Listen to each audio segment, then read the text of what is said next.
नमस्कार, स्वागत है आपका राज्यसभा टीवी में। आपके साथ मैं हूं अभिलाषा पाठक। आइए शुरुआत करते हैं हेडलाइंस के साथ।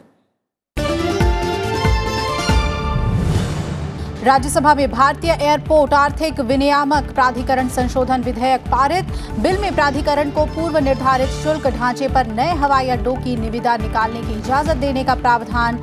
हैदराबाद में केंद्रीय विश्वविद्यालय और जनजातीय विश्वविद्यालय से स्थापना से जुड़ा केंद्रीय विश्वविद्यालय संशोधन विधेयक भी पारित।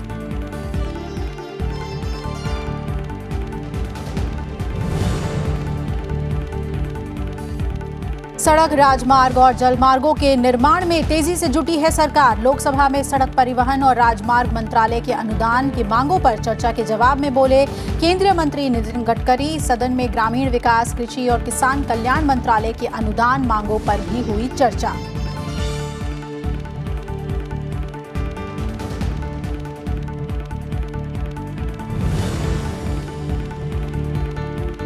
मुंबई के डोंगरी इलाके में इमारत ढहने से 7 लोगों की मौत, 40 से ज्यादा लोगों के दबे होने की आशंका। मलबे में फंसे लोगों को बचाने की कोशिशें जारी। मुख्यमंत्री देवेंद्र फडणवीस ने जांच कराने की कही बात। उपराष्ट्रपति एम वेंकैया नायडू और प्रधानमंत्री नरेंद्र मोदी ने जताया गहरा दुख।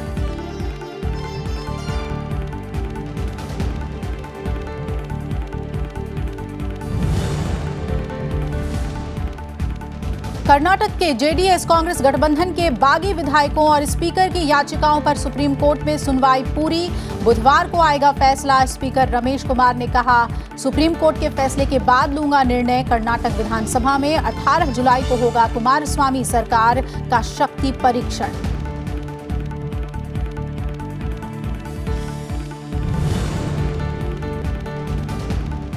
और बीजेपी में शामिल हुए पूर्व प्रधानमंत्री चंद्रशेखर के बेटे नीरज शेखर सोमवार को समाजवादी पार्टी छोड़ राज्यसभा की सदस्यता से दिया था इस्तीफा।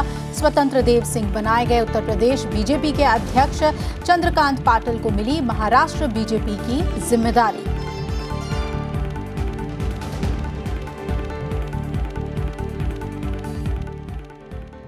राज्यसभा से भारतीय विमानपत्तन आर्थिक विनियामक प्राधिकरण संशोधन विधेयक को आज मंजूरी मिल गई। नागर विमानन मंत्री हरदीप सिंह पुरी ने विधेयक पर सदन में चर्चा का जवाब दिया। उन्होंने कहा कि इस बिल से अब वार्षिक तौर पर 15 लाख की बजाय 35 लाख यात्रियों वाले एयरपोर्ट को इस नियामक के दायरे में लाया गया है। साथ ही अब किसी भी नए एयरपोर्ट को पहले से तय कीमत पर निविदा पर दिया जा सकेगा। After the amendment, 16 airports will still be under the jurisdiction of AERA. Tariff for airports which not be major airport will not be privatized straight away. So there is a fundamental misunderstanding that if something is going out of AERA, it immediately gets privatized. Not at all. These are separate processes. AERA, which is one chairman, 2 members, and a few limited staff, will be allowed, after these 16 airports have been taken out of AERA, to concentrate on the ones where they need to, where the passenger throughput is 3.5 million passengers per annum. All the other airports, which would not be major airports, they will continue to be looked after for these purposes by the Ministry of Civil Aviation and the Government of India. And it will not be private operators who will decide. It is the Ministry of Civil Aviation which will decide. विधेयक में 2008 के मूल कानून में संशोधन का प्रावधान किया गया है। विधेयक में भारतीय हवाई अड्डा आर्थिक नियमन प्राधिकरण को पूर्व निर्धारित शुल्क ढांचे पर नए हवाई अड्डों की निविदा निकालने की अनुमति देने का प्रावधान किया गया है। इससे पहले चर्चा में हिस्सा लेते हुए विभिन्न दलों के सांसदों ने अपने अपने विचार रखे। Now, if you are going to recover money on these 2 charges, and these charges are also variable, and these charges also need to be revised reviewed every 5 years, now who is going to do this in public? If you hand it over to a private entity, I don't know for 25 years that private entity is going to be the master of that airport. So 25 years beforehand, you're going to decide for how much they're going to charge for 25 years. Aviation sector में हवाई जहाज तो उड़ते हुए दिखता है, लेकिन जब तक एयरपोर्ट डेवलप नहीं होगा तो हमारी सही माने में सेवा डेवलप नहीं हो पाएगी। अभी हम पैसेंजर की बात कर रहे थे, लेकिन उसमें और एक मैं पहलू जोड़ना चाहता हूं कि किसानों की आमदनी दुगुना करने का जो लक्ष्य प्रधानमंत्री ने रखा है, उसको हासिल करने के लिए, सही माने में असलियत में लाने के लिए एक बहुत बड़ा कदम भी उठाया गया कि एग्रीकल्चर एक्सपोर्ट पॉलिसी, कृषि निर्यात नीति भी सरकार ने बनाई है। तो एयर कार्गो, आज पैसेंजर की बात हो रही है, लेकिन एयर कार्गो भी बड़ी मात्रा में बढ़ सकता है और उसके कारण भी कनेक्टिविटी के साथ साथ आम आदमी को भी लाभ होगा। और इसीलिए मैं समझता हूं कि पूरा होलिस्टिक डेवलपमेंट इस सेक्टर का होना चाहिए। राज्यसभा में केंद्रीय विश्वविद्यालय संशोधन विधेयक 2019 पारित कर दिया गया। मानव संसाधन विकास मंत्री रमेश पोखरियाल निशंक ने कहा कि आंध्र प्रदेश पुनर्गठन अधिनियम के क्रियान्वयन के तहत ये विधेयक लाया गया है।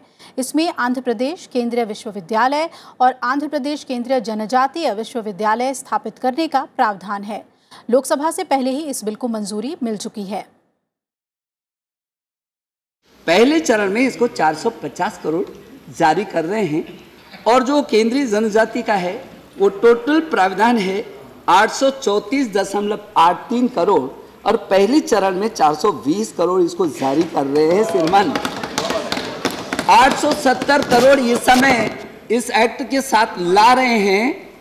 लेकिन जो दूसरी चिंता है माननीय सदस्य की वो ये थी, और जो आपने कहा कि पहले चरण में श्रीमान क्योंकि ये एक्ट अभी पास नहीं हुआ था, अब ये आज सबकी सहमति से एक्ट पास होगा। ये विश्वविद्यालय जो 1736.90 करोड़ है, ये 4 साल में पूरा किया जाएगा, ये सुनिश्चित है। 4 वर्ष के अंदर अंदर इसको सुनिश्चित किया जाएगा। उसके लिए प्राविधान एक एक महीना और एक एक दिन का हम प्राविधान कर रहे हैं। और राज्यसभा में आज एआईएडीएमके और डीएमके समेत कई विपक्षी दलों ने डाक विभाग की परीक्षा में क्षेत्रीय भाषा का विकल्प नहीं होने को लेकर कार्यवाही में गतिरोध पैदा किया, जिसकी वजह से शून्यकाल और प्रश्नकाल की कार्यवाही नहीं चल सकी।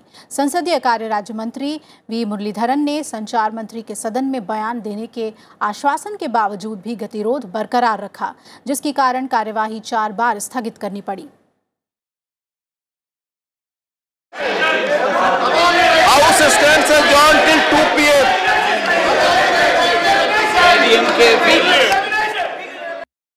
ढाई बजे के बाद केंद्रीय संचार मंत्री रविशंकर प्रसाद ने राज्यसभा में आए और उन्होंने कहा कि सरकार ने डाक विभाग की 14 जुलाई को हुई परीक्षा रद्द करने का फैसला लिया है। अब ये परीक्षा सभी क्षेत्रीय भाषाओं में होगी। सभी दलों के सदस्यों ने इस घोषणा का मेज थपथपाकर स्वागत किया, जिसके बाद सदन में गतिरोध खत्म हुआ और दोपहर बाद सदन की कार्यवाही सुचारू तरीके से चली।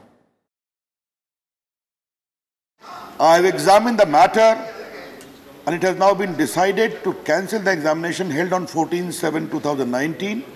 The examination will now be held in all local languages as per the notification of 10/5/2019 of the department concerning the examination, including Tamil.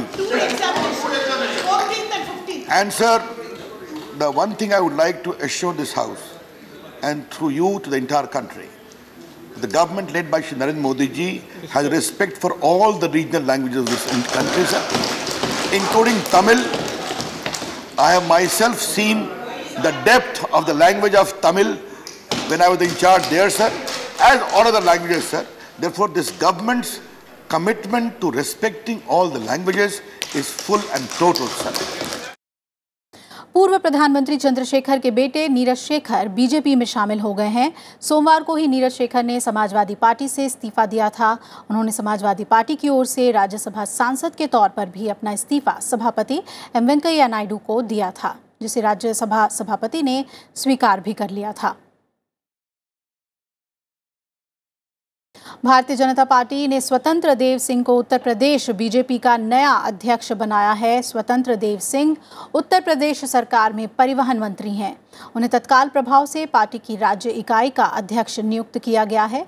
केंद्र सरकार में मंत्री बनने के बाद मौजूदा प्रदेश बीजेपी अध्यक्ष महेंद्र नाथ पांडे ने अपने पद से इस्तीफा दे दिया था। वहीं भारतीय जनता पार्टी ने महाराष्ट्र और मुंबई के लिए भी अपने अध्यक्ष बदले हैं। महाराष्ट्र में राव साहेब पाटिल की जगह अब चंद्रकांत पाटिल को पार्टी का अध्यक्ष बनाया गया है। राव साहेब पाटिल अब केंद्र सरकार में मंत्री बन चुके हैं। वहीं पार्टी ने मुंबई की कमान मंगल लोढ़ा को सौंपी है।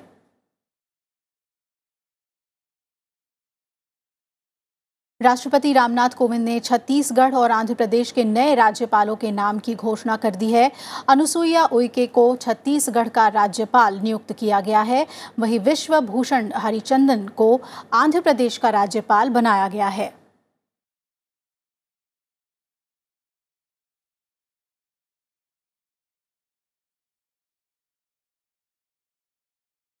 कर्नाटक संकट को लेकर बागी विधायकों की याचिका पर सुप्रीम कोर्ट ने अपना आदेश सुरक्षित रख लिया है।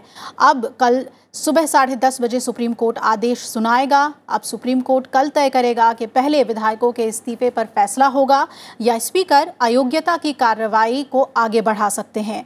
गुरुवार को होने वाले कांग्रेस जेडीएस सरकार के बहुमत परीक्षण पर आदेश का सीधा असर पड़ेगा।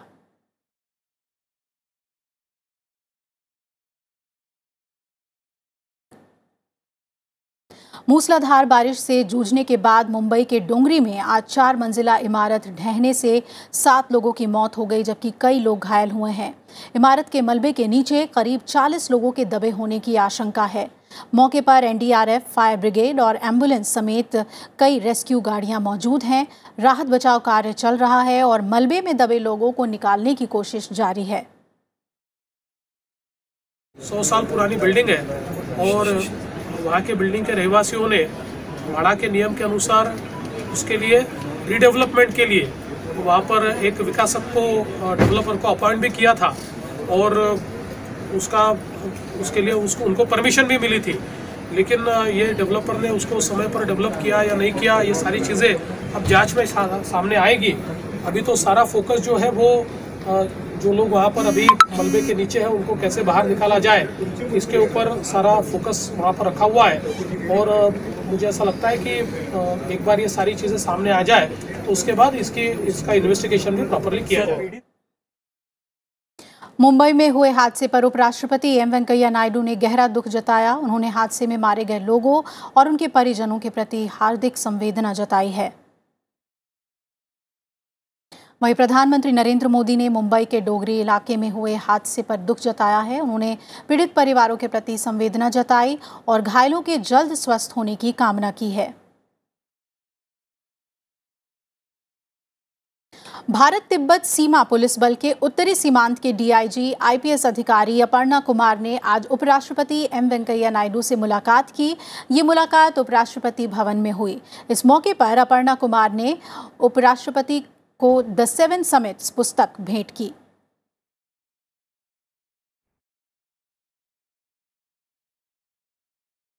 सुप्रतिष्ठित लेखिका, पटकथा लेखक और ब्लॉगर गरिमा संजय ने अपनी लिखी हुई खट्टे मीठे से रिश्ते की कृति आज उपराष्ट्रपति को भेंट की। पुस्तक में मानवीय रिश्तों के उतार चढ़ाव को संवेदनशीलता और मार्मिकता से रेखांकित किया गया है। उपराष्ट्रपति ने गरिमा संजय को उनकी रचना पर शुभकामनाएं दी। वहीं काशी हिंदू विश्वविद्यालय के प्रोफेसर सुनीत कुमार सिंह ने बायोजैविक हथियारों के विरुद्ध सुरक्षा विषय पर पुस्तक के 2 भाग उपराष्ट्रपति एम वेंकैया नायडू को भेंट किए। पुस्तक में विभिन्न प्रकार के जैविक हमलों और उनके विरुद्ध प्रतिरक्षा प्रणाली पर विमर्श किया गया। इसी के साथ इस बुलेटिन में फिलहाल इतना ही। जुड़े रहिए राज्यसभा टीवी के साथ। नमस्कार।